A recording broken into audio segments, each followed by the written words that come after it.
Hi, welcome back.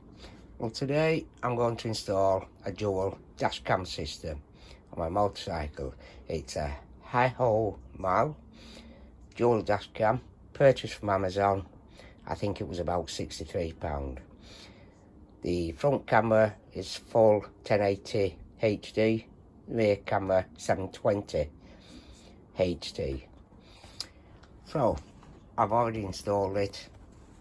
I'm just going to walk you through now and show you how I installed it. Okay, so the brains of the unit is actually the DVR system I've got here in my toolbox. Out of the way, you see that there? It's actually very good quality. It's quite heavy, metal surround on it, very good quality. All the cables are colour coded, as you'll see. However, in the instructions, it does not tell you which is for which. So you just have to work that out yourself. Taking into account you've got two cameras, one a 1080, one a 720.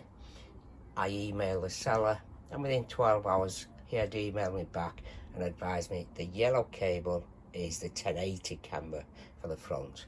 So, for the power, I know it's the wrong side, but on the other side of my bike is a fuse box, and I've used a piggyback fuse holder like this.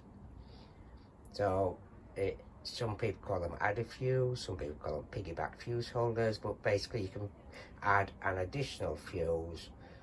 So I removed the 10 amp fuse for the rear light, place this in place of it, put the 10 amp fuse back in, and a 5 amp fuse for the dash cam system. It's nice and safe installed like that, because there's less chance of any shorts, fires, or anything like that. If there's a problem, it's just going to blow a fuse. For the earth, I earthed it to the frame here rather than the battery. I have enough terminals here on the battery, so I decided to earth it to the frame.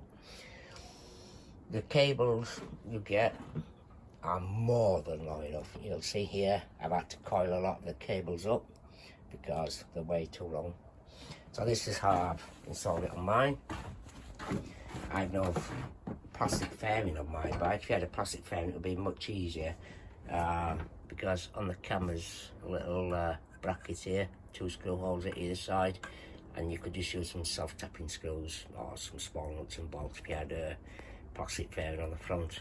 I've only got 1 screw in at the moment, and to my headlamps around, I'm going to try and find a better position for this if I can. However, it's quite discreet where it is. It's quite small. If you're looking about half length of my thumb. So I'll take the wire down. I removed the tank. Actually, I didn't fully remove the tank. I only had to partially remove it. Just 1 bolt at the back and slide the tank up. So I didn't have to remove the fuel pipes, etc. It's all hidden underneath the tank. Comes out here, the back of the tank. Use some cable ties to the frame. Here you see. Pull the wire up a bit and plug it in. The back one, again, no fairing or anything really on the back. So what I've done, I've removed the top cover from the mudguard. You see, I have that here. So that way I could get the wiring hidden a lot better. So that's it from the back, quite discreet. I just drilled a couple of small holes with a couple of small nuts and bolts. Go into this plastics around here, put the cable up, round. By the way, you can actually split the cables. It's got a connector, you can split them.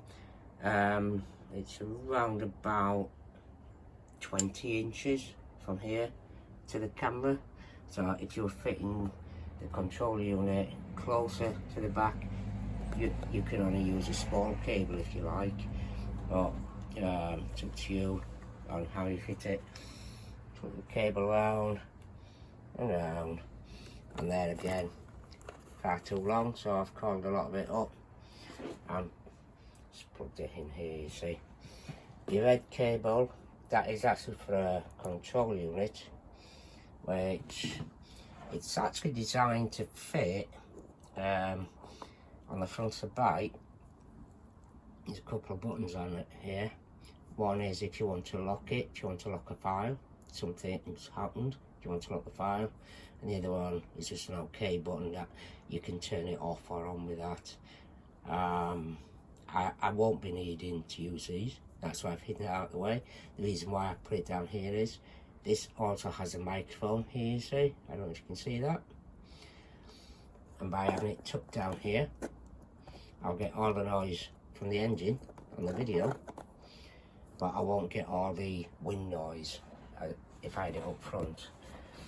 When I check my fuse, I use the multimeter, so let's use one of these. So I could check that the fuse was dead with the ignition off, and the fuse only comes live when the ignition is turned on. So when I turn the ignition on, dash cam will come on, turn the ignition off, dash cam will go off. That way, by doing it that way, there's less chance of draining your battery, etc. I'm just going to pull this unit out here. I'm just going to show you. So that's my ignition on. Right. There we go. It's just coming on now.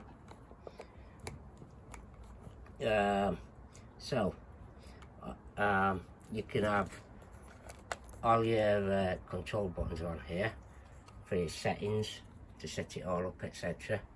There's a button here, you can either have it, so that's on full screen for the rear camera, full screen for the front camera.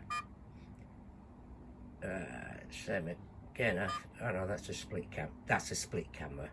So you can have it split view, front view, rear view, just as you like.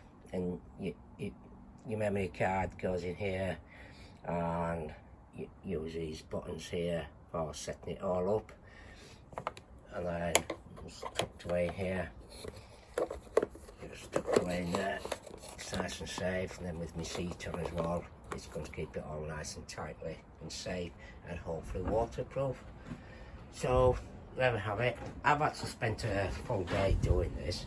However, if I was to do it again, I know for a fact I could probably do it in 1 to 2 hours, probably 1 hour, now that I know what I'm doing, as I did have to email the seller, find out what the colour codes were for the wire. Then I had to order a piggyback fuse holder from Amazon. So but if I'd have had the information there and the part I needed, I could have had it done in an hour, easy, quite easy actually. So there we have it.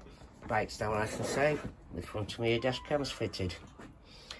Hope you enjoyed my video, and I hope this gives you some insight to actually do jobs yourself at home, rather than going to a dealer and wasting your money with them. It's quite easy to do, really. All the leads are colour coded. Just remember the yellow lead is the front camera, the blue lead is the rear camera, and the rest is all self-explanatory. Well, thanks for watching. Join me again soon. Bye.